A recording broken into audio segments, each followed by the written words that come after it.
Salut à toi et bienvenue sur Histoire de vie, le podcast sur lequel tu trouveras des récits inspirants pour t'accompagner sur ton chemin de développement personnel et spirituel.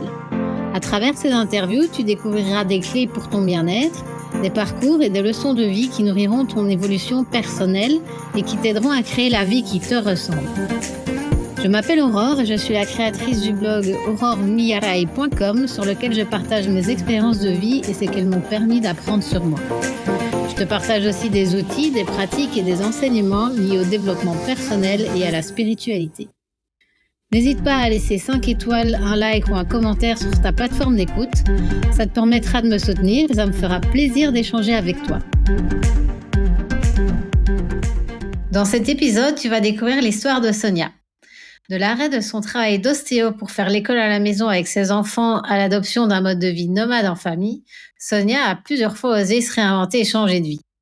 Elle te raconte les bienfaits et les défis de l'instruction en famille, mais aussi comment elle a décidé avec son mari de tout quitter pour partir voyager avec leurs enfants. Alors elle te parle aussi de la richesse de la vie nomade et de ses galères et des rencontres qui l'ont inspirée. Voilà, si ces sujets t'intéressent, je pense que tu vas te régaler parce que Sonia, elle partage son expérience avec passion. Et si pour le moment, tu n'es plus totalement en phase dans ta vie, écoute l'interview jusqu'au bout parce que Sonia, elle te donne des conseils pour oser passer à l'action et aligner ta vie avec ton cœur. Belle écoute! Bonjour Sonia, alors comment tu vas aujourd'hui? Bonjour Aurore, ça va très bien, merci. Et toi? Ça va très bien, je suis très contente d'être là avec toi aujourd'hui. Donc Ouais. avec toi, on va parler un peu des changements de vie, mais je vais te demander d'abord de te présenter à tout le monde. D'accord. Alors, je m'appelle Sonia, je suis maman d'une petite tribu de 3 enfants. Je suis rédactrice web. J'ai aussi d'autres activités, on en parlera peut-être pendant l'entretien. Actuellement, je suis aux États-Unis, je suis nomade en camping-car avec mon mari et mes enfants depuis quelques années. Parlons un peu de ta vie d'avant. Alors, donc moi, j'ai exercé pendant une dizaine d'années le métier d'ostéopathe. Me spécialisant surtout dans le domaine de la périnatalité, des femmes enceintes, des bébés, des enfants. Et au bout d'une dizaine d'années, quand j'avais mes enfants qui étaient petits, j'ai décidé de arrêter d'exercer ce métier pour me consacrer au fait de pratiquer l'instruction en famille avec l'école à la maison. D'accord, et comment c'est venu cette décision? Ce qui a impulsé cette décision, c'était ma lettre de mon fils aîné qui avait 3 ans à l'époque, qui suite à une succession d'événements, il était pas bien dans sa peau. Il avait commencé pendant 1 mois ou 2 l'école maternelle, la petite section. Ça se passait pas bien. Il avait perdu sa joie de vivre. Il était vraiment pas bien. Donc, j'ai décidé, dans une mesure un peu d'urgence, de le retirer de l'école pour rester avec lui. Et à ce moment-là, je connaissais pas l'école à la maison, l'instruction en famille. Petit à petit, j'ai commencé à me renseigner, à lire des livres, à aller dans des groupes Facebook, dans des forums, etc. J'ai vu que c'était tout un monde parallèle qui existait, que j'ai découvert. J'ai rencontré d'autres familles qui pratiquaient l'instruction en famille. Et ce qui avait été pris comme une mesure, on va dire, un peu d'urgence, c'est devenu un vrai choix de vie par la suite. D'accord, et concrètement, comment ça s'est passé? Tu as dû faire des démarches administratives, j'imagine? Oui, la loi a changé en France entre-temps. Au moment où nous avons commencé, j'avais pas de démarche à faire spécialement parce qu'il avait moins de 6 ans. Donc à ce moment-là, il fallait déclarer l'instruction en famille que à partir des 6 ans de l'enfant. Maintenant, ça a D'accord. changé, c'est à partir des 3 ans. Ça a changé aussi dans le sens où avant, c'était tout simplement une déclaration à faire. Maintenant, il y a une demande d'autorisation. Ok. Et comment comment tu t'es adapté à ce nouveau rôle finalement je sais pas si on peut Euh, appeler ça d'enseignante oui, par rapport à ton alors, fils? je dirais pas d'enseignante parce que je le vois pas tellement comme ça. Je dirais plus de Mhm. accompagnatrice. Voilà. D'accord. C'est plus le terme, je me considère pas enseignante, mais plus accompagnatrice. Alors, je me suis adaptée bien, très bien, dans le sens où, comme je disais, j'ai découvert ce monde de l'instruction en famille. J'ai découvert que à ce moment-là, on habitait à Haute-Savoie et qu'autour de nous, il y avait énormément de familles qui le pratiquaient. Ce qui fait qu'il y avait un lien social qui s'est créé fort, que ça soit pour moi avec les autres mamans. Alors je dis les mamans parce qu'on est quand même plus de femmes que d'hommes, même s'il y a des papas aussi qui pratiquent. Mais c'est vrai que dans le schéma classique, c'est plus le papa qui travaille, la maman qui fait l'instruction. Bien que des fois ça soit mixte, les deux parents qui travaillent à temps partiel, qui s'alternent. Et j'ai découvert tout ce lien avec toutes ces mamans formidables, et les enfants aussi ont créé du lien très fort avec des amis, vu qu'on avait la chance d'habiter dans une région où il y a beaucoup d'autres familles qui pratiquaient l'instruction familiale. Et je me suis bien adaptée dans le sens où c'est vraiment devenu une passion. Pour moi, j'ai commencé à dévorer des livres, de reportages, à voir qu'il y avait un autre chemin possible que l'école pour l'instruction des enfants. J'ai commencé à beaucoup m'intéresser aussi aux neurosciences, à la façon dont les enfants apprennent, à comment leur cerveau se développe. Et c'est devenu comme une évidence, vraiment comme une ouverture de me dire, mais c'est vraiment extraordinaire tout ce monde-là. Donc c'était plus, comment dire, c'était plus un choix par défaut, c'était pas une copie. C'est pour ça que j'aime pas trop le terme école à la maison. Là, je l'utilise parce que peut-être il y a des personnes qui savent pas exactement ce que veut dire l'instruction en famille, mais dans le sens où pour moi, on fait pas l'école à la maison, on fait plutôt la non-école dans la non-maison. Dans le sens où on est beaucoup, quand on dit à la maison, il peut avoir, même si maintenant on connaît de plus en plus, on sait de plus en plus que ça existe, mais je vois encore des gens qui ont l'image des enfants enfermés à la maison avec la maman devant un tableau qu'elle a installé dans le séjour, les enfants qui voient presque pas d'autres enfants, qui sont fermés chez eux, alors qu'au contraire, en général, les enfants qui pratiquent l'instruction en famille ont une vie sociale assez riche, on organise beaucoup d'activités à l'extérieur, que ce soit des activités juste de jeux libres avec d'autres familles ou des activités culturelles. Pour mettre un exemple, nous, dans notre groupe de IEF en 74, comme on était très nombreux, souvent on pouvait négocier avec les organismes comme si on était une classe d'école. Donc régulièrement, il y avait des sorties organisées au musée à Genève ou pour aller voir des ateliers ou faire des activités avec des MJC, des choses comme ça. Ouais, c'est génial d'avoir eu tout ce réseau en fait déjà de familles, d'écoles à la maison. Je pense que le réseau c'est extrêmement important, autant pour les parents que pour les enfants, parce que c'est pas facile tous les jours quand même, hein, l'instruction en famille. Donc on peut vite se retrouver isolé en tant que parent si on n'a pas d'autres parents avec qui partager ça. Et pour les enfants, c'est pareil. Moi, je conçois l'instruction en famille avec une société. On n'est pas obligé de voir du monde tout le temps, tous les jours. Mais il faut quand même qu'il y ait des interactions, qu'il y ait un sentiment d'appartenance à un groupe. Je pense que ça, c'est quand même très important dans le développement. Oui, oui. Et tu disais que tu ne te voyais pas comme une enseignante, mais plutôt comme une accompagnatrice. Est-ce que tu peux un peu expliquer quelle différence tu mets? Oui, dans le sens où dans le modèle, comment dire, dans l'instruction en famille, dans l'école à la maison, il y a des façons très différentes de faire. Il y en a qui vont suivre des cours en ligne, les mêmes cours que les enfants à l'école, presque, je dirais. Il y a ceux qui vont choisir une instruction libre, c'est-à-dire qu'ils vont mélanger des supports qu'ils vont trouver sur Internet ou qui vont s'adapter au centre d'intérêt de l'enfant sur le moment. Et il y a aussi le unschooling, on pourrait le traduire comme la non-école. Ça s'appelle aussi les apprentissages autonomes ou apprentissages autodirigés, où on part vraiment des centres d'intérêt de l'enfant. Et de là, on va aller explorer différentes, je sais pas le terme. Compétences? Connaissances? Compétences, exactement. Nous, on avait choisi, je dirais, l'instruction un petit peu libre, dans le sens où on suit pas un programme scolaire, mais j'utilise différents supports à droite, à gauche. C'est-à-dire, pour mettre un exemple concret, je dis n'importe quoi, hein, si au CE1, on va étudier l'Égypte, si nous, en ce moment, il y a d'autres choses qui arrivent dans notre vie, je sais pas, comme la civilisation Maya, par exemple, on a vu un reportage, les enfants ont commencé à s'intéresser à ça, eh bien, on va partir sur une étude sur ça. C'est pas parce que au niveau de l'éducation nationale, ça a été décidé qu'en CE2 on étudiait ça, ça et ça, qu'on va le suivre. On va mélanger. Donc sur certains sujets, on va être en avance entre guillemets par rapport au programme de l'éducation nationale. Sur d'autres, on va être en retard. Mais on essaye de apprendre de façon à ce qu'il y ait un sens dans ce qu'on apprend, dans ce qu'on voit, en faisant un lien avec ce qu'on vit dans la vie de tous les jours.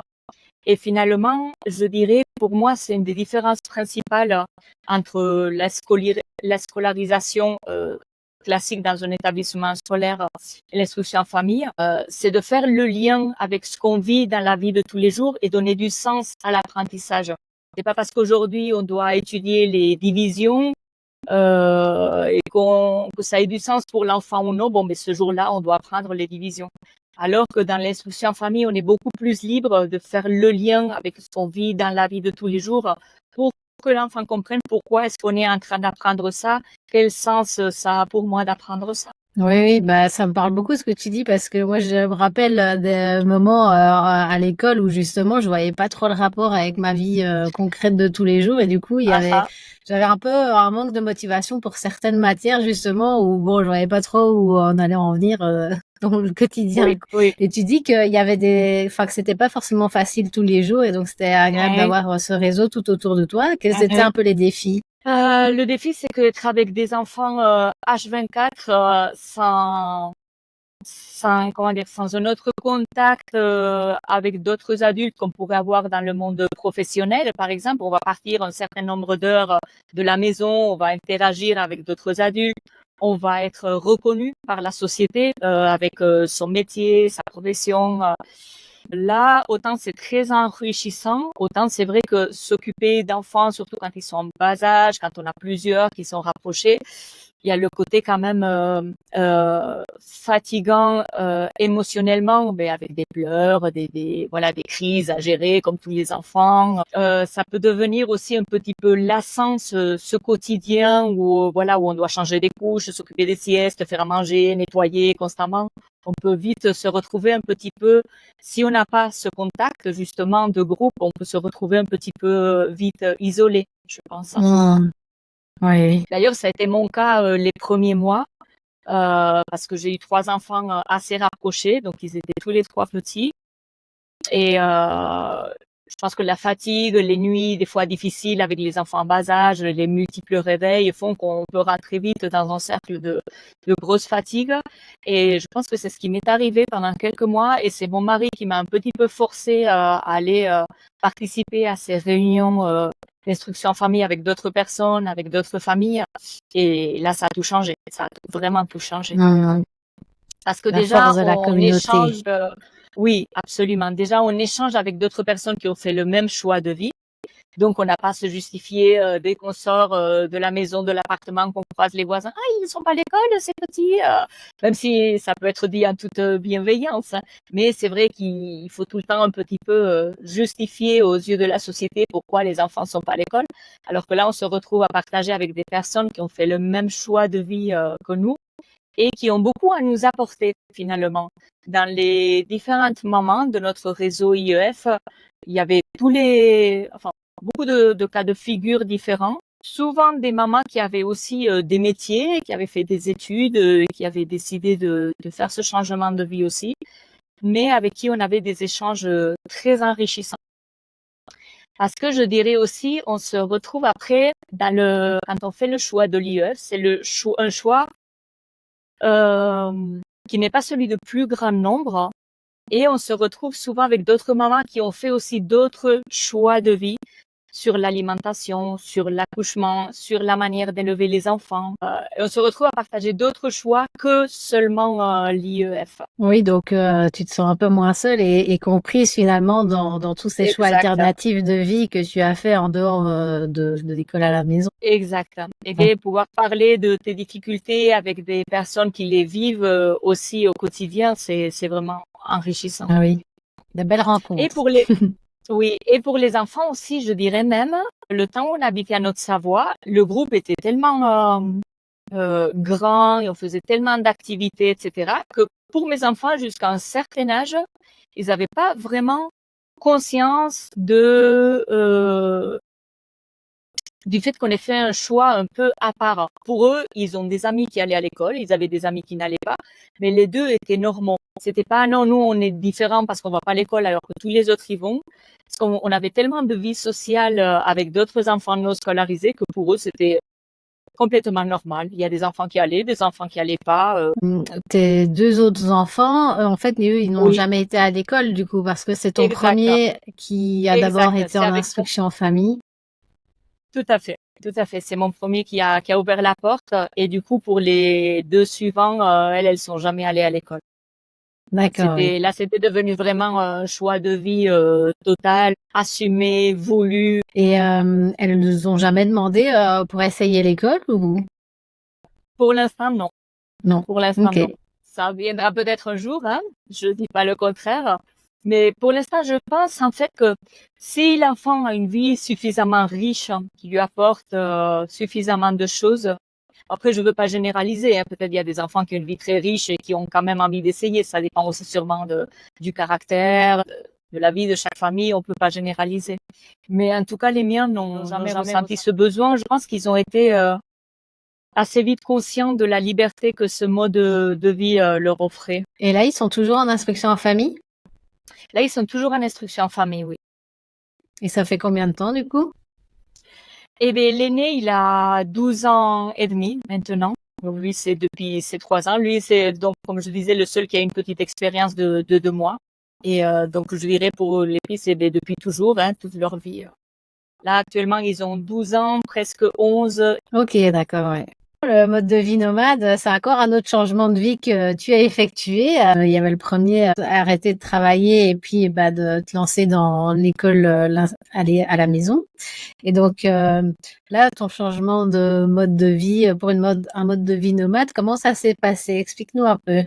À la base, en fait, c'est une idée qui est partie de mon mari, mais plus qu'un mode de vie nomade, l'idée première, c'était de prendre une année sabbatique et de voyager pendant une année. Lui, il était dans un travail que même si à la base c'est un travail qu'il aime, c'était devenu très prenant psychologiquement, émotionnellement. Il était plus bien du tout dans son travail. Il était même, je dirais, à la limite du burn-out. Il travaillait avec des enfants avec des grosses difficultés de comportement, des grosses difficultés familiales et des gros troubles. Du coup, il y avait un déséquilibre dans la famille, dans le sens où lui, il travaillait beaucoup avec ce travail qui était devenu difficile pour lui. Moi, j'étais tout le temps avec les enfants, donc quand lui, il rentrait le soir, moi, j'avais qu'une envie, c'était lui laisser les enfants 5 minutes, prendre une douche tranquille, être 2 minutes toute seule. Lui, il arrivait, il avait déjà tellement tout donné dans son travail qu'il avait plus l'énergie, la patience de s'occuper de nos enfants. Donc, il y avait vraiment ce déséquilibre qui s'était créé. Un jour, il m'a demandé, et si on prenait une année sabbatique et on partait faire un tour du monde en camping-car? Donc moi, j'ai tout de suite dit oui parce que j'ai toujours aimé le voyage. J'ai déjà beaucoup voyagé en sac à dos quand j'étais jeune. C'est pas du tout quelque chose qui me fait peur. J'ai toujours aimé l'aventure, etc. Par contre, on s'est rendu compte assez vite, on a commencé à discuter là-dessus, que ce qu'on souhaitait, c'était pas un tour du monde, c'était pas une année sabbatique, mais c'était un vrai changement de vie total. Donc, on a mis tout en place pour pouvoir le faire. On a décidé de tout vendre, la maison, les voitures, les meubles, les jouets, les vêtements, tout ça. De vraiment se séparer de tout, de tout quitter, lui d'arrêter son travail. On a acheté un camping-car et on est parti. Ça s'est fait assez vite finalement entre l'idée première et la réalisation. Oui, donc ça a été tout un travail aussi de dépouillement, parce que de passer d'une maison à un camping-car, il a fallu faire tout un tri, j'imagine. Oui, surtout qu'on avait quand même une maison assez grande et on l'a très bien vécu dans le sens où je voyais plus ce qu'on avait à y gagner que ce qu'on avait à perdre. C'est-à-dire que se libérer de tout ce matériel et garder que l'indispensable pour vivre, ça nous faisait quand même gagner la chose la plus importante à nos yeux, qui est le temps, qui est la liberté, le temps de gérer notre vie comme on veut, de sortir d'un système.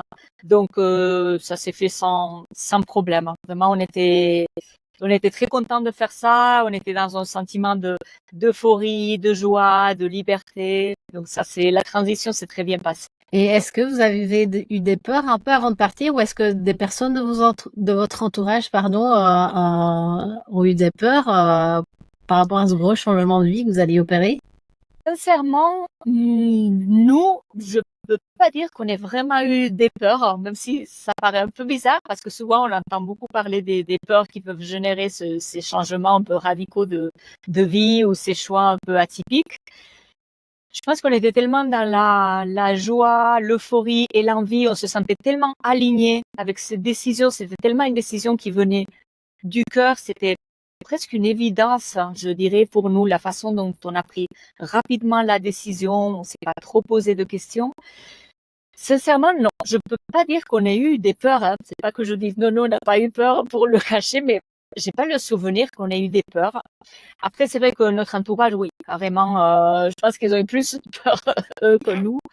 Sur le fait de voilà, et après qu'est-ce qui va se passer, comment vous allez retrouver du travail. Du côté de la famille de Gonzalo, c'était mais t'as déjà tellement tout pour être heureux, une belle maison, un travail à vie, parce qu'il faut savoir qu'il était quand même fonctionnaire pour l'État suisse, donc il avait un travail pour toute la vie, une sécurité financière pour la vie à laquelle on renonçait.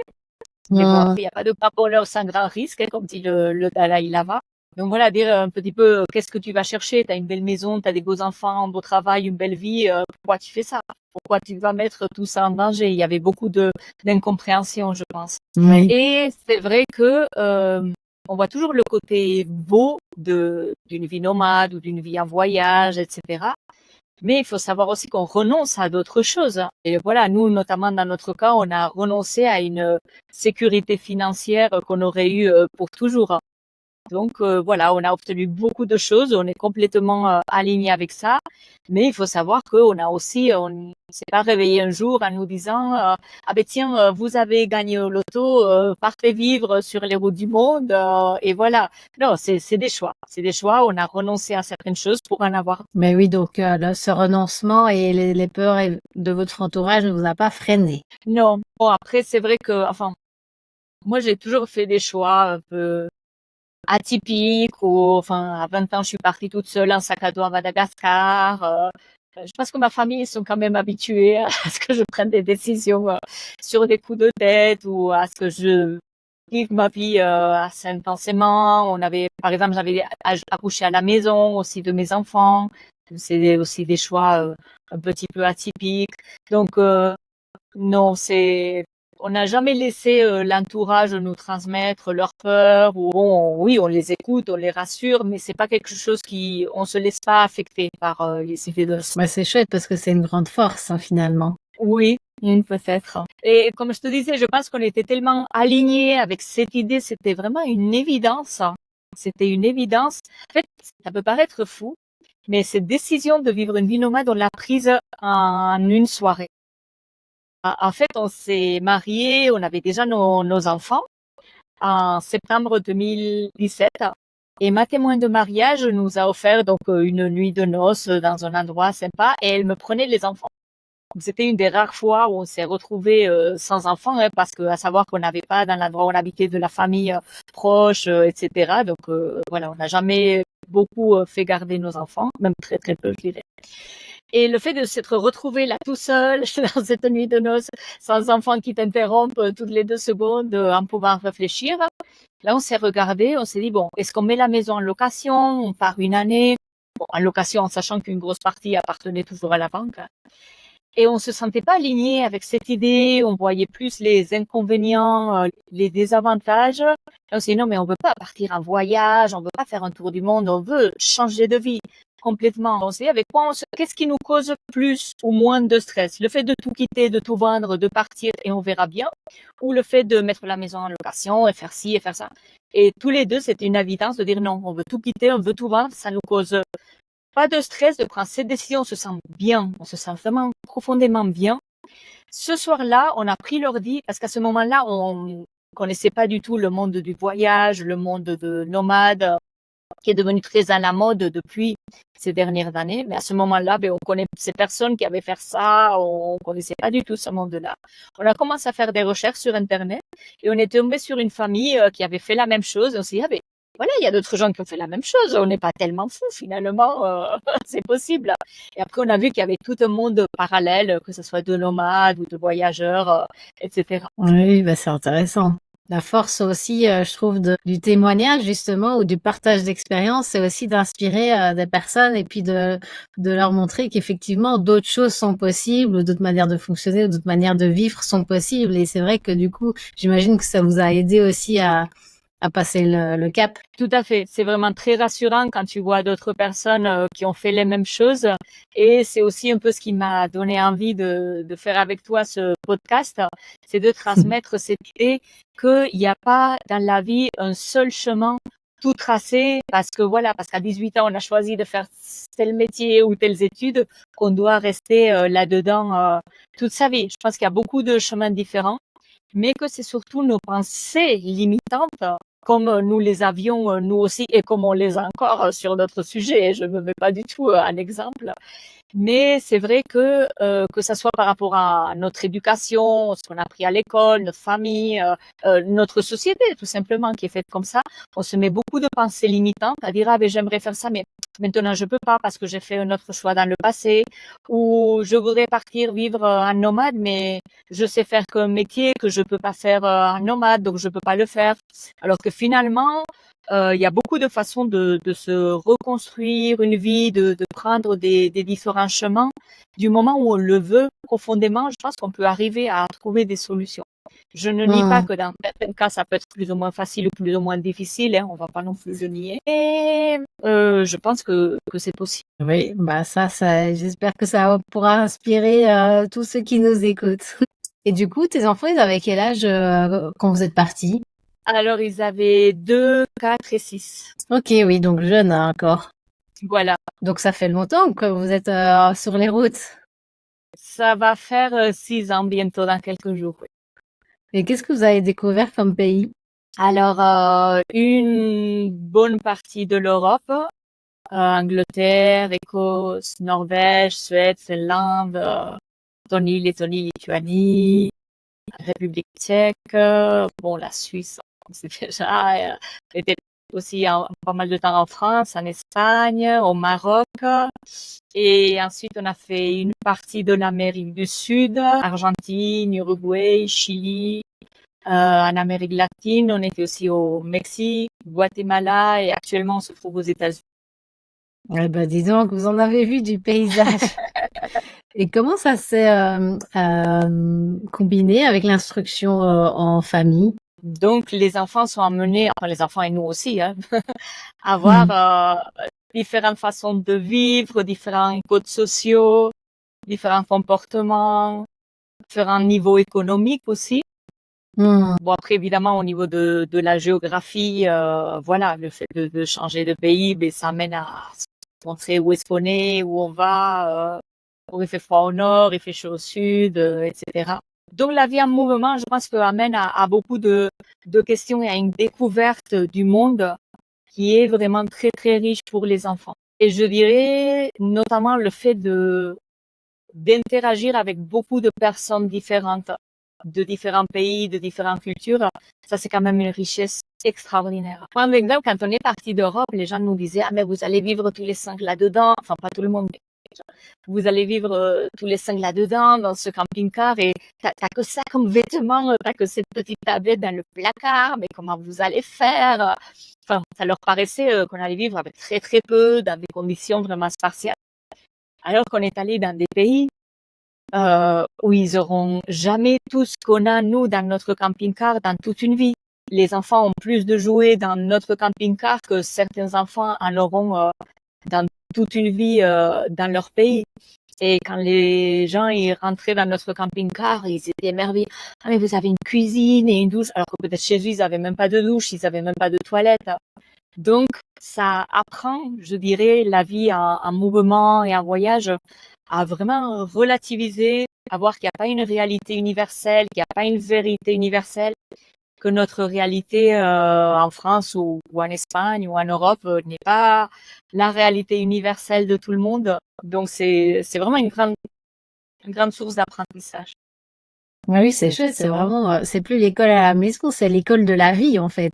C'est pour ça que je disais, j'aime pas trop le terme école à la maison parce que pour moi c'est plus la non-école à la non-maison. Et nous il y a un terme qui est utilisé dans le milieu de l'instruction en famille qui est le world schooling en anglais, l'école du monde.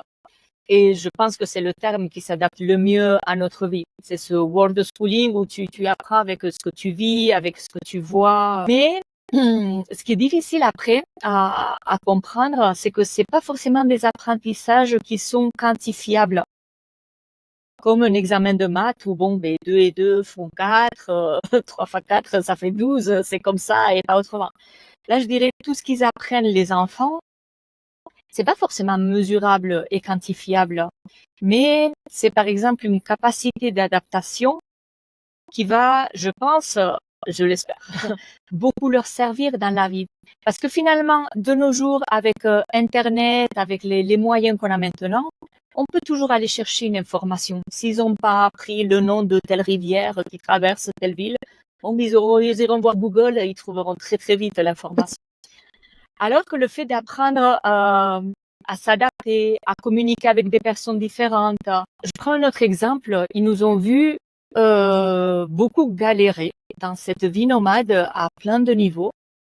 Ils l'ont vécu avec nous. Parce que pendant ce temps-là, ils n'étaient pas à l'école coupés de tout ce qu'on était en train de vivre. Tout ce qu'on vit, que ce soit le bon ou le mauvais, on le vit en famille. Donc, ils voient que la vie, c'est aussi des galères, des difficultés, d'en avoir marre, de vouloir abandonner, de ne plus en pouvoir. Mais quand on veut quelque chose, eh bien, il faut continuer, aller chercher les ressources en soi-même, se donner les moyens de poursuivre, de ne pas lâcher. Tout ça, c'est pas quantifiable. Tu peux pas leur mettre un examen de plus de son 4 et à côté, comment il faut savoir s'adapter. C'est pas quantifiable, mais je pense que vraiment, toutes ces soft skills, ces compétences de la vie, des relations, ça va être ce qui va vraiment être déterminant dans leur monde de demain, surtout encore plus dans leur monde à eux. Oui, et je pense que c'est de styles de compétences que les employeurs recherchent aussi, hein. Oui, exact. C'est aussi cette capacité à apprendre, à comprendre pourquoi on apprend. Pas juste, bon, mais il faut l'apprendre parce que voilà, c'est au programme à l'école et après j'ai un examen, donc je dois l'apprendre, mais qu'est-ce qui va me servir dans la vie? Bon, je sais pas, je vais prendre notre exemple. Nous, maintenant, on vient en partie de l'élaboration et la vente d'artisanat. Bon, on reviendra peut-être sur ça dans notre entretien. Et mon fils, il a 12 ans et il est vraiment assez fort dans tout l'artisanat qu'il fait. Si tu sais pas que c'est un enfant qui l'a fait, tu penses que c'est un adulte. Oui, il fait vraiment des choses de bonne qualité. Et il a appris ça avec plein d'autres voyageurs, plein d'autres artisans qui à la base c'était pas des artisans non plus, et ils se sont reconvertis. Il y avait qui travaillaient dans la finance, il y avait des ingénieurs, il y avait une psychologue, enfin voilà, ils se sont aussi reconvertis et il a appris toutes ces compétences parce que quand on vit dans le monde, je dirais, dans le monde réel, il y a ce rapport, comme je disais, avec plein de personnes différentes et avec d'autres adultes, et ça c'est hyper enrichissant pour les enfants. Le fait de pas partager uniquement dans une classe tous les jours avec les mêmes enfants du même âge, mais le fait de pouvoir partager avec des enfants d'âge différents, avec d'autres adultes. Et nous, ce qu'on voit, c'est que quand il y a un adulte qui a une passion de métier, de faire quelque chose, et un enfant s'approche de lui intéressé par ça, l'adulte, il est tellement content de transmettre son savoir et de partager son savoir que du coup, tous ces artisans, ben, ils traitaient Diego d'égal à égal. Ils lui ont tout montré. Ils lui ont pas dit, ah non, mais ça, c'est un peu petit, tu vas pas savoir faire. Non, ils l'ont traité d'égal à égal. Ils lui ont montré. Il a passé des heures à apprendre avec eux, à faire avec eux.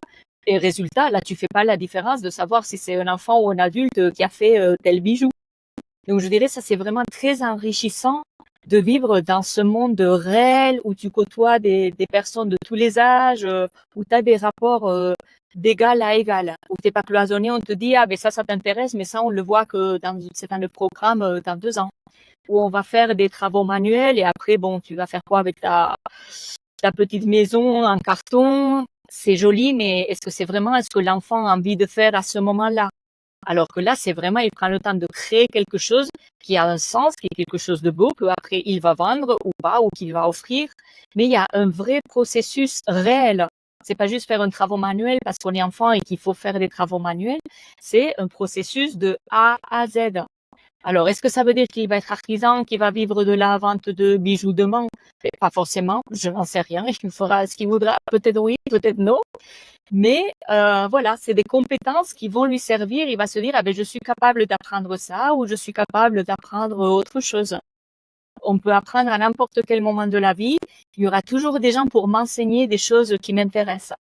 Donc ça, je trouve ça vraiment super enrichissant. Oui, oui, c'est vraiment riche. Et puis ce côté, effectivement, comme tu dis, transgénérationnel et de ce rapport vraiment égal à égal crée vraiment Mhm. une belle transmission des connaissances Il y a et des aussi, savoirs. oui, il y a aussi quelque chose d'important, je pense, dont j'aimerais en parler, c'est le rapport à l'argent. Mhm.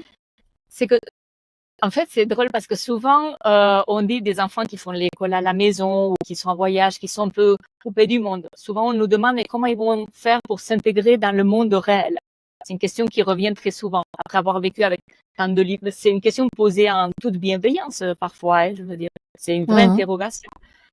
Après avoir vécu avec autant de liberté, sans contraintes, ce qui est faux. Il y en a beaucoup des contraintes, même si on le voit pas sur Instagram, il y en a beaucoup des contraintes. Mais moi, je pense pas qu'ils soient en dehors du monde réel. Au contraire, je pense qu'ils sont plus dans le monde réel que dans une salle d'école où on n'a qu'un adulte référent ou plusieurs adultes, si on est au collège après selon l'âge, avec tout le temps à côtoyer tout le temps les mêmes personnes. Dans la vie réelle, on va pas côtoyer que des personnes qui sont nées la même année que toi. Tu vas pas avoir qu'une personne de référente. Le monde réel est varié. Donc, je veux dire que déjà au niveau du rapport à l'argent, je pense qu'ils ont un rapport beaucoup plus réel que même si sans faire une fois de plus, sans faire de généralité, il y a sûrement des Oui, enfants oui. scolarisés qui ont un rapport tout à fait réel aussi à l'argent. Mais c'est cette vie de vivre tout ensemble où ils prennent conscience de tout ça. Eux, par exemple, mes 3 enfants, ils gagnent leur propre argent avec la fabrication de leurs bijoux, de leur artisanat, chacun à leur niveau et par rapport à leur âge, bien sûr. Alors, évidemment, je suis pas pour le travail des enfants de façon obligatoire, forcée, etc., etc. Mais je pense que le fait qu'ils travaillent, qu'ils produisent un effort de quelque chose qu'après ils vont vendre, déjà eux, ça les valorise dans le sens, ouais, je fais quelque chose de suffisamment joli pour qu'une personne qui me connaît pas me l'achète. C'est pas juste papy ou mamie qui vont l'acheter pour leur faire plaisir ou le voisin. Des fois, c'est des choses qui sont exposées sur la table. Les gens savent pas forcément que c'est nos enfants qui les ont faites. Donc déjà, c'est très valorisant pour eux, je trouve. Et d'autre part, ça leur apprend cette valeur de dire, OK, ben j'ai mis combien de temps pour produire ce bijou, ça m'a demandé des efforts. Des fois, j'avais pas envie, j'avais envie de laisser tomber. Des fois, je suis fatiguée, donc j'ai envie de pas être très perfectionniste. S'il y a de petits défauts, je le mets quand même. Mais non, parce que s'il y a des défauts, ta mamie va te l'acheter, mais un inconnu va pas te l'acheter. Donc, ça apprend aussi que si on veut être payé pour quelque chose, il faut donner le maximum de soi-même, faire un travail bien fait, etc., etc. Donc, ça aussi, c'est des apprentissages super riches. Une fois de plus, évidemment, je précise, je parle de travail volontaire. Ils n'ont pas besoin de travailler pour gagner à manger, etc. Malheureusement, c'est le cas de beaucoup d'enfants, hein, et ça, ils l'ont vu. Des enfants qui n'ont pas le choix que de travailler dans la rue et qui donnent tout leur salaire à leurs parents, ou ils n'ont pas le choix. Je parle pas de ce cas-là, évidemment. Oui, oui, bien sûr. Du coup, toi, tu as recommencé à travailler aussi. Oui, moi, je me suis reconvertie en 2 choses. Donc, au début du voyage, on a vécu surtout de nos économies, de la vente de tous nos biens. Ensuite, on a appris à faire de l'artisanat, des bijoux avec du macramé, des pierres naturelles, en métal aussi. Et moi, je me suis reconvertie dans la rédaction web. Donc, rien à voir avec le métier d'ostéo. Mais je voulais un métier que je puisse exercer en digital. puis n'importe où dans le monde. Et puis bon, j'ai essayé de choisir bien sûr quelque chose qui me plaise. J'ai toujours aimé l'écriture, j'ai toujours aimé écrire. Et voilà, j'ai découvert ce métier, donc je me suis formée, j'ai suivi une formation pour me reconvertir. Super. Et comment tu gères en fait le fait de devoir faire l'instruction, enfin l'école du monde et ton activité professionnelle? C'est difficile. Ça, je le dis clairement, c'est difficile. C'est difficile de trouver le temps, l'espace aussi, en vivant en camping-car avec 3 enfants. Ce que je fais, c'est que j'essaye de me lever tôt, la première, pour avoir un temps, 2-3 heures dans lesquelles je peux travailler un peu dans le calme. Sinon, après, c'est un petit peu du jonglage. Quand on est posé, nous, on aime beaucoup être dans des endroits dans la nature. Donc, quand on est posé dans des spots un peu au calme, dans une forêt où les enfants peuvent jouer tout seuls dehors, être autonomes, faire leur vie, à ce moment-là, moi, je vais prendre des moments pour travailler. Sinon, on se relaie un peu avec mon mari où lui va s'occuper un certain temps pendant que moi je travaille et vice-versa. Moi, je m'occupe d'eux pendant que lui travaille. Il faut jongler aussi avec ça et avec la vente de notre artisanat qui se fait les week-ends surtout. Donc, tous les week-ends, en général, on trouve des lieux pour pouvoir vendre. Donc, ça aussi, ça prend l'air de rien pas mal de temps. Hein. Ça prend tout le week-end en général. Le samedi et le dimanche est consacré à ça. Là, c'est vrai que plus les enfants grandissent, plus c'est facile, parce qu'ils peuvent rester au camping-car et à faire des activités, alors que quand ils étaient plus petits, j'étais plus tout le temps avec eux. C'est difficile. Oui. Mais j'ai pas encore trouvé la formule parfaite pour tout jongler. C'est pas évident. Je pense que pour nous en tout cas, ça serait impossible de faire autrement, c'est le fait de voyager assez lentement. Contrairement à des familles qui vont peut-être prendre une année sabbatique, qui veulent voir un maximum de choses, de pays, de faire de visites, parce qu'ils veulent vraiment profiter de ce temps imparti. Nous, on peut rester 2-3 semaines, un mois, voire plus au même endroit. Parce que sinon, la vie en mouvement est quand même fatigante. C'est une adaptation constante à où trouver de l'eau, à où vider les toilettes, où faire ses courses, où trouver des endroits pour dormir. Donc, s'il faut faire ça tous les jours, c'est plus travailler, plus gérer l'instruction des enfants. C'est juste pas possible. Là, on a un rythme un petit peu plus soutenu depuis qu'on est aux États-Unis, parce qu'on a un visa que de 3 mois. Donc, je conçois que quand on a 15 jours de vacances 3 mois, ça peut paraître énorme. Mais c'est un pays très grand. Et c'est un pays où il y a beaucoup de choses qu'on avait envie de visiter, des parcs nationaux, etc. Donc, on est obligé d'avoir un rythme un petit peu plus soutenu. Et voilà, c'est une adaptation constante, je dirais. Pour moi, le plus difficile, c'est vraiment le manque d'espace, le fait de pas pouvoir avoir un endroit où m'isoler dans le silence. Ça, c'est très difficile. Donc, quand il fait beau, qu'on est dans des spots de nature, je peux me mettre avec ma table dehors, où les enfants sont dehors, moi, je suis dedans. Mais c'est pas tous les jours le cas. Parce que c'est vrai qu'on idéalise beaucoup la vie en voyage, où on voit tout le temps les photos des belles plages, la porte du vent ouverte et la tasse de café à la main. Donc, c'est vrai qu'il y a des moments comme ça, mais c'est loin d'être le cas tous les jours. Surtout que nous, pour vendre notre artisanat, tous les week-ends, on doit être dans des endroits, soit des villes, soit dans des endroits touristiques, parce que au milieu des forêts, à part vendre aux écureuils, il n'y a pas grand monde. Donc, je dirais que c'est quand même une difficulté rajoutée, le fait de devoir jongler. Si on était tous les deux que dans le digital, on pourrait se poser que dans des endroits plus tranquilles. Mais là, on est obligé tous les week-ends à être, soit dans les villes, dans les endroits touristiques. Mais on y arrive, en faisant des efforts, en laissant un bout de santé mentale parfois, surtout pour ma part, avec des petites crises régulières de pétage de plomb. Je l'avoue, on va pas idéaliser non plus la vie nomade. Mais bon, je pense que finalement, le facteur principal, c'est la motivation, l'enthousiasme, l'envie de pouvoir le faire. Oui, j'imagine que c'est confrontant. L'image un peu de la van life est parfois un peu enjolivée, peut-être sur les réseaux sociaux, hein, comme tu dis, mais comme tu le dis bien, il y a aussi des galères, comme Bien dans la sûr. vie de tous les jours, quoi. C'est aussi les jours de pluie, les galères mécaniques. La dernière année, on en a eu, mais il faudrait que je fasse le compte de combien de jours on a passé à vivre dans les garages.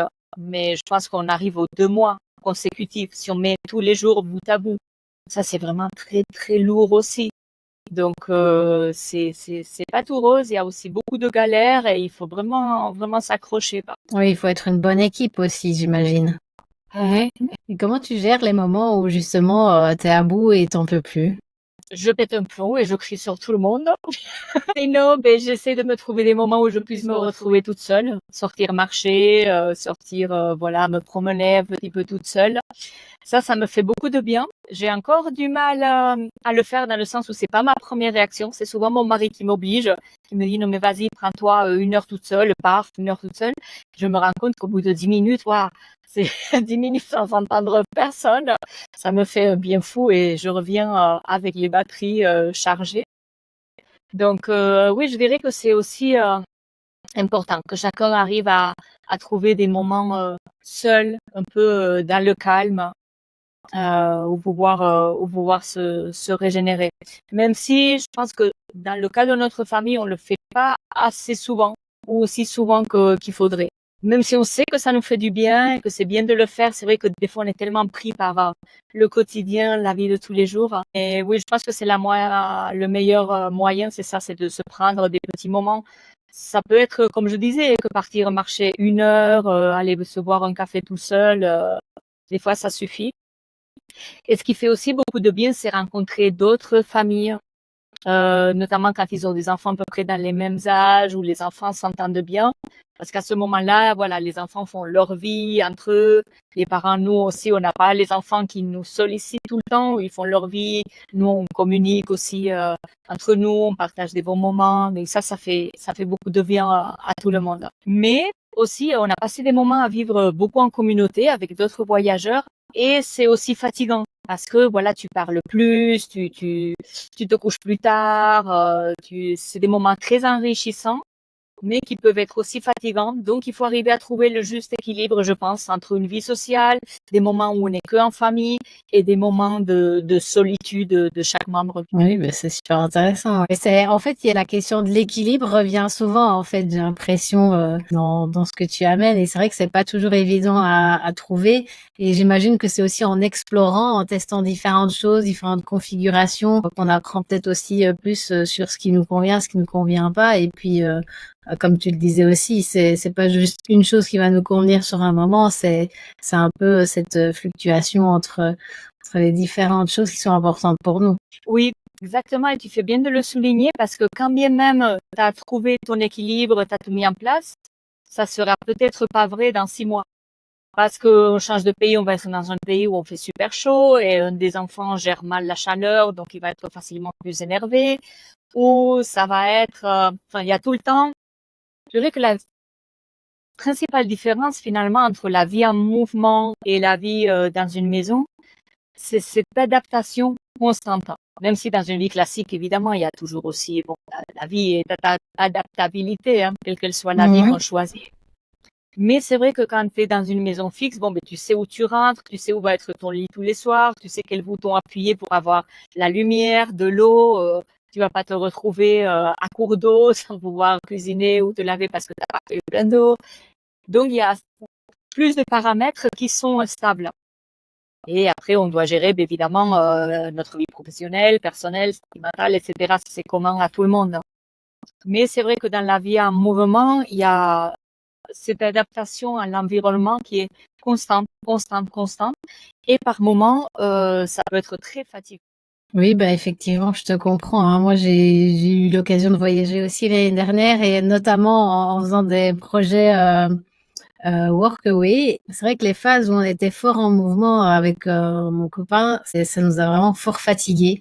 Et on s'est rendu compte finalement que de pouvoir être posé pendant voilà, plusieurs semaines, voire plusieurs mois à un même endroit, ça nous permettait déjà de se reposer et puis d'apprendre effectivement sur la culture de l'endroit où on est et d'avoir un truc comme ça un peu plus ancré, d'aller plus en profondeur sur la rencontre aussi de l'autre et de pas faire des rencontres one shot, de pouvoir vraiment lier une relation un peu plus longue avec certaines personnes qu'on croisait sur notre chemin ou chez qui on allait justement. Et du coup, je me demandais, vous, Quelle est la rencontre qui vous a le plus marqué?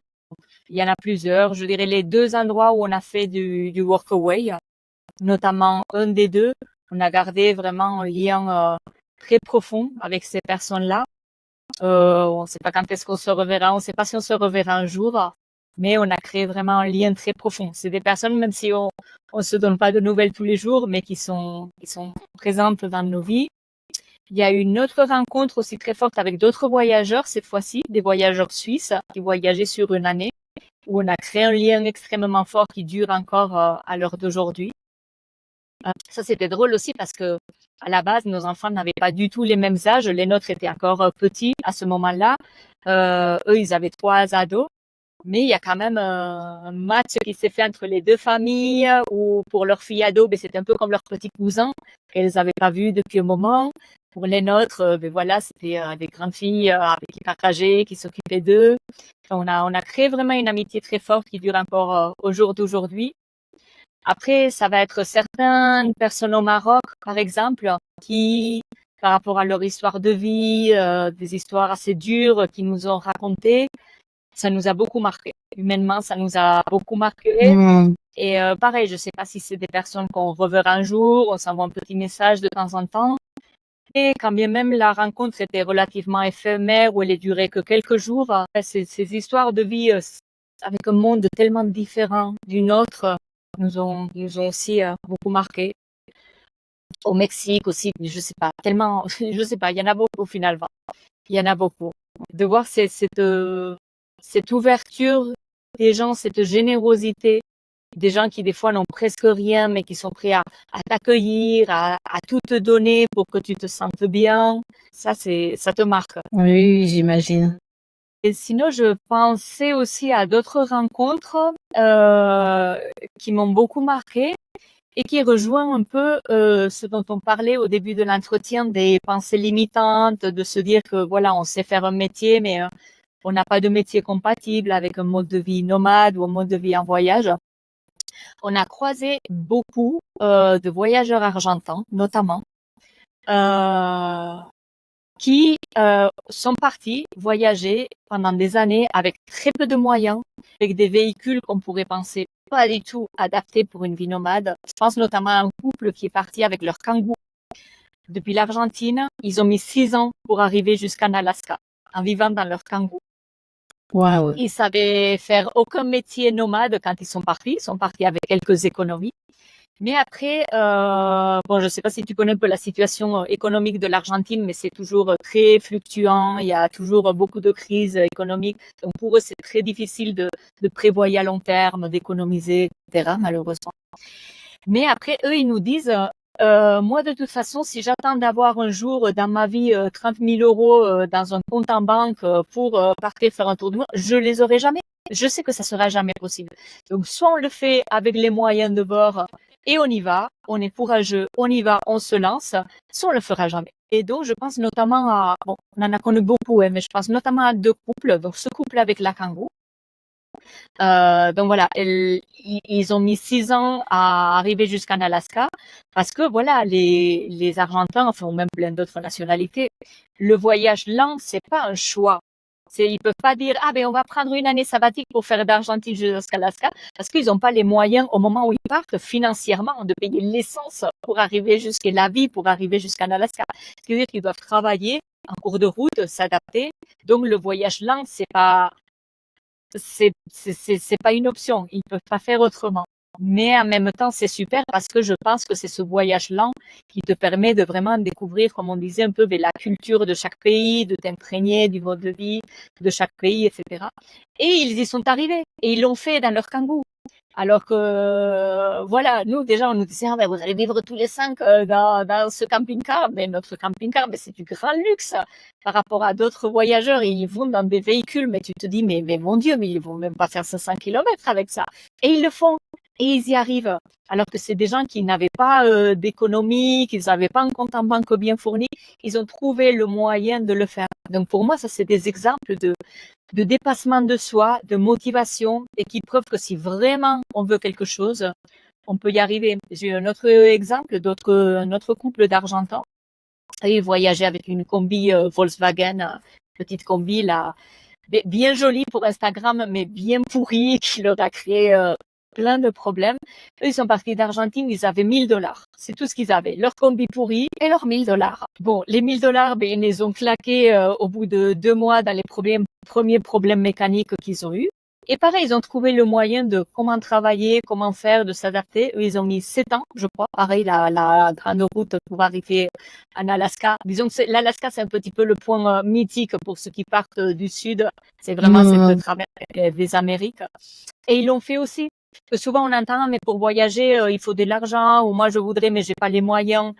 Je ne vais pas nier que c'est plus facile si tu as de l'argent, si tu as les moyens, etc. Mais ces personnes-là nous montrent qu'il est possible de se réinventer, d'apprendre des métiers, d'apprendre des moyens de pouvoir générer de l'argent sur la route, et que si on s'accroche et on veut vraiment le faire, on peut le faire même si c'est difficile, même si tout est contre nous. Donc, c'est des rencontres qui nous ont beaucoup marqués dans le sens où, waouh, quel dépassement de soi. Sincèrement, je pense pas que je serais partie en Cancun. Certes, on a des enfants, mais si je suis sincère avec moi-même, même en couple, je serais pas partie en Cancun, clairement. Et eux, ils l'ont fait. Et c'est possible. Donc, voilà, c'est ces rencontres qui sont tellement inspirantes dans une vie nomade. C'est qu'on rencontre vraiment toutes ces personnes de tellement de milieux socioculturels tellement différents. Et ça, c'est aussi avec la vente de l'artisanat, c'est quelque chose qui nous plaît beaucoup.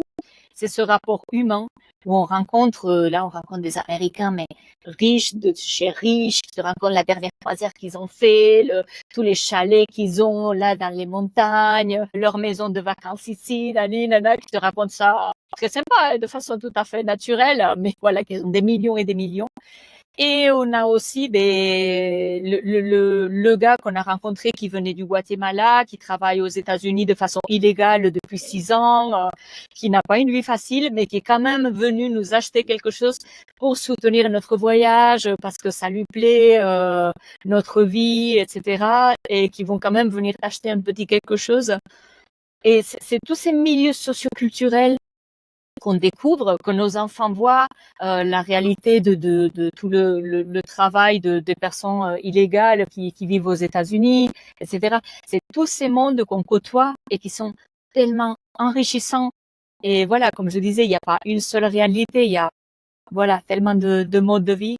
Ça nous apporte énormément. Et ça, je pense qu'il n'y a aucune école qui l'apprendra aux enfants, sauf à part l'école du monde, le World Schooling. Oui, effectivement, hein, de baigner dans la diversité, je trouve aussi que ça permet aussi d'être plus tolérant et de s'ouvrir aux autres. Et je trouve de Exactement. construire un monde de paix aussi, finalement, pour notre belle terre. Et est-ce que tu dois encore avoir ce mode de vie nomade encore longtemps? Donc là, on ressent qu'on est on arrive à la fin d'un cycle. Pour moi aussi, pour développer mon activité de rédactrice, pour mieux la développer, je sens que j'ai besoin de plus de stabilité. Je sens que c'est devenu quand même difficile. Je pense aussi que ça influence le fait que cette dernière année, comme je disais, elle a été assez difficile au niveau des problèmes mécaniques, comme beaucoup de galères qui se sont enchaînées, qui nous ont vraiment beaucoup fatigués. Je pense que si toutes les galères, tu les vis au début, tu as encore beaucoup d'énergie. Mais là, avec les années, je pense qu'il y a plusieurs choses qui se mélangent, qui nous montrent qu'on arrive à la fin d'un cycle. Voilà, cette envie des enfants de se poser quelque temps dans un endroit fixe, d'avoir un peu plus d'espace physique aussi. C'est pas simplement le fait de se poser dans un endroit fixe, mais on voit qu'avec les années qui passent, ils grandissent, le grand, il arrive à l'adolescence. Donc, on sent qu'ils ont besoin d'avoir chacun un peu plus leur espace physique pour développer leurs envies, leurs passions, leur développement, tout simplement. Moi, comme je disais aussi, pour développer mon activité, j'ai besoin d'un peu plus de place, de pouvoir m'isoler, etc. Donc, je pense que d'ici la fin de l'année 2024, on va arrêter le mode de vie nomade pendant un moment. Et après, je sais pas ce que sera le futur. Soit on envisage, on aimerait bien, on verra si c'est possible ou pas, un mode de vie un peu semi-nomade, c'est-à-dire avoir une base fixe quelque part pour développer ce groupe, ce sentiment d'appartenance pour les enfants. et partir quelques mois dans l'année.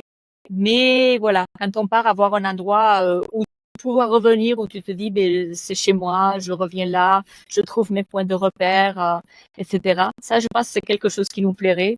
Soit repartir quelques mois, je sais pas. On verra après comment va être le futur.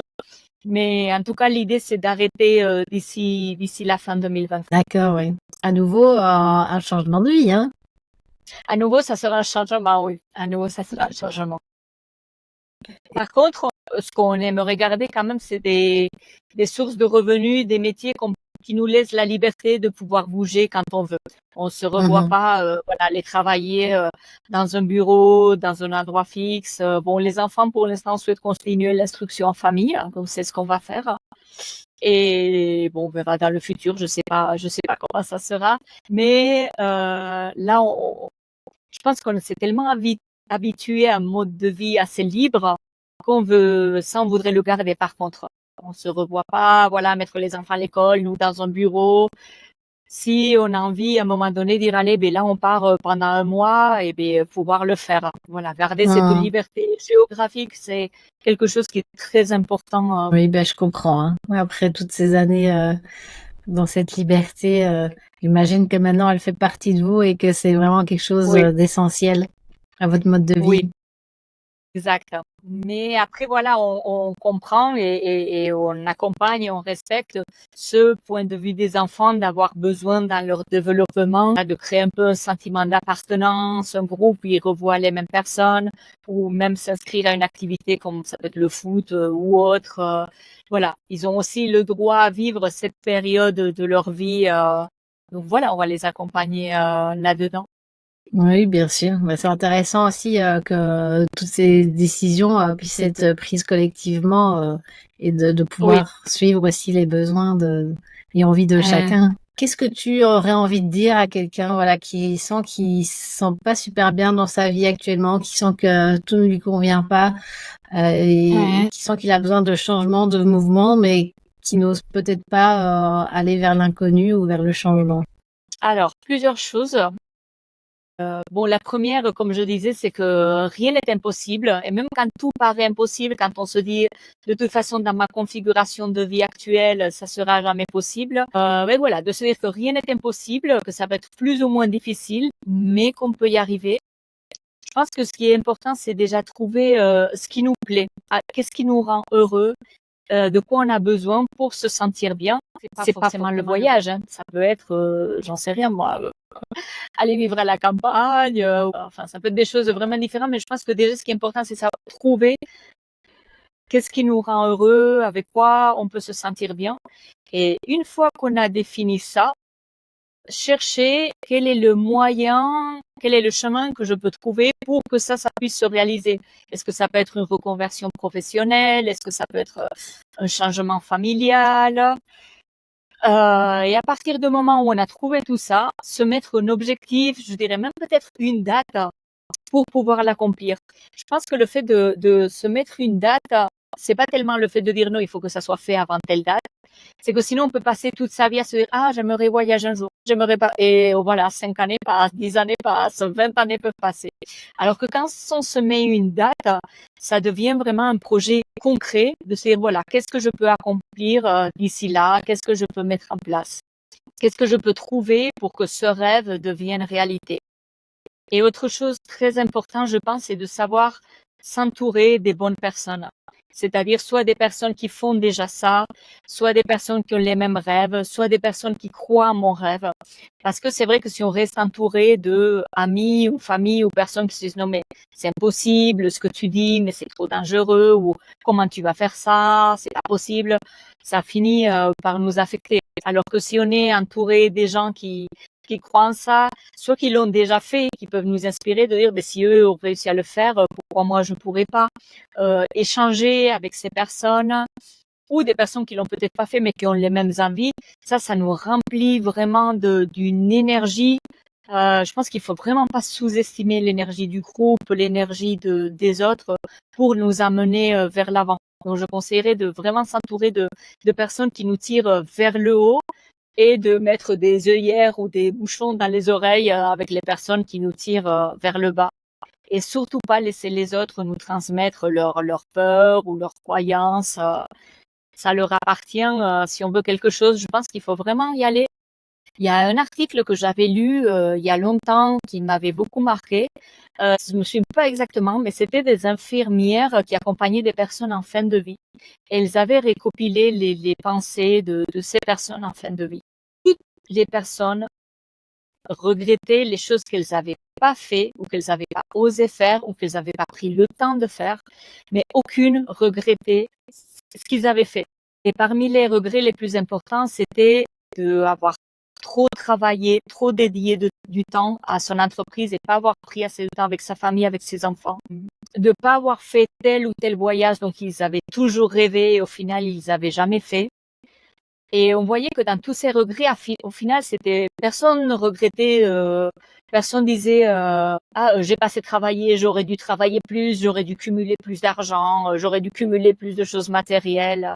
Dans les regrets, c'était toujours le côté humain, le côté de pas avoir passé assez de temps avec sa famille ou de pas avoir fait des choses qui leur tenaient vraiment à cœur. Donc je me dis voilà, c'était un petit peu notre leitmotiv de ce mode de vie, de ce changement de vie, c'est dire faisons ce que notre cœur nous dicte de faire, faisons avec les choses avec lesquelles on se sent vraiment aligné. On veut pas avoir des regrets. On sera toujours à temps de reprendre une vie classique. Si quelque chose ne va pas, on sera toujours à temps de revenir, voilà, dans une maison, dans un mode de vie plus habituel. En tout cas, j'espère que ça donnera l'envie, l'énergie et la motivation à ceux qui se sentent voilà, un peu plus en phase dans leur vie, de passer à l'action et de tester des nouvelles choses, d'expérimenter. Voilà, quand on t'entend, je trouve que on peut se dire, voilà, allez, si Sonia l'a fait, pourquoi moi je pourrais pas le faire? Il y a pas de raison. Et puis on voit aussi toutes les belles choses que ça peut amener, hein, de sortir de sa zone de confort et d'expérimenter d'autres manières de vivre. Donc voilà, pour ceux qui nous écoutent, on vous encourage et voilà, faut y aller. Merci beaucoup en tout cas pour cette interview qui était très inspirante à nouveau. C'était avec grand plaisir. Merci à toi. J'ai passé un très beau moment et comme tu disais, voilà, si ça peut inspirer certains à aller poursuivre leurs rêves, tant mieux, je m'en réjouis. Merci. Ça sera le mot de la fin. Écoute, je te souhaite une bonne fin de journée et à bientôt. Merci Aurore, à bientôt. Nous voilà à la fin de ce 5e épisode de podcast. Alors, cette interview, pour moi, elle a été très agréable car j'ai vraiment ressenti la conviction de Sonia dans ses choix de vie. J'ai découvert l'envers de l'instruction en famille que je ne connaissais pas du tout. Et j'ai beaucoup aimé la liberté dans le processus d'apprentissage des enfants et puis aussi l'ouverture sur le monde que ça leur permet. Sinon, échanger sur la réalité et les enjeux de la vie nomade en famille, c'était aussi très enrichissant. C'est vrai que souvent, on voit la van life un peu idéalisée sur les réseaux sociaux. Et là, de pouvoir parler de ces défis, ça m'a permis d'avoir une vision peut-être un peu plus authentique de cette vie-là. Après, on est d'accord, les expériences personnelles, elles sont jamais à généraliser. On vit tous les choses différemment, forcément. Alors, ce que je retiens de cet épisode, c'est que changer de vie, ça demande d'oser, de prendre des décisions et de passer à l'action. Et puis, que quels que soient les choix que l'on fait, on les fait jamais de manière définitive. Et donc, on peut toujours remodeler sa vie à chaque instant en fonction de ses envies ou de ses besoins. Et puis, je retiens aussi que quelles que soient nos peurs ou celles de notre entourage, ça ne nous empêche pas d'avancer vers nos rêves et nos désirs profonds. Et puis, comme Sonia nous le dit, en citant le Dalai Lama, il n'y a pas de grand bonheur sans grand risque. Donc, si tu sens que tu as besoin de changement dans ta vie, fonce, qu'est-ce que tu as à perdre? Là, moi, si tu veux, j'ai une phrase que j'aime me répéter qui m'aide toujours quand je sens que j'ai besoin de changement, que ce soit dans mes relations, dans mon boulot, dans mon rythme de vie, mon lieu de vie ou autre, c'est qu'il n'y a pas d'erreur, il n'y a que des apprentissages. Du coup, je sais que quoi que je fasse, je peux toujours en retirer du positif. Voilà, alors si tu as aimé ce podcast, soutiens-moi gratuitement en likant, commentant et en t'abonnant sur les différentes plateformes. Ça m'aide vraiment pour ma visibilité, puis on va pas se mentir, ça me fait toujours plaisir. Et si tu veux me soutenir financièrement, c'est possible en m'achetant un café sur la plateforme Buy Me a Coffee. Tu trouveras toutes les informations utiles dans la description du podcast. Voilà, alors avant qu'on se quitte, je voulais aussi te prévenir que moi, je vais faire une petite pause avec le podcast. J'ai augmenté mon temps de travail en fait récemment et du coup, j'ai un peu moins de temps pour mes projets perso et j'ai décidé en fait de me concentrer plus sur le blog pour l'instant. Mais je reprendrai ce projet dès que mon rythme de vie me le permettra parce que vraiment, franchement, j'adore faire ces interviews et puis de partager toutes ces histoires inspirantes. Voilà, alors je te souhaite une belle soirée ou une belle journée. Et d'ici mon comeback sur le podcast, on se retrouve sur mon compte Insta ou sur mon blog auroremireille.com. Ciao et prends soin de toi.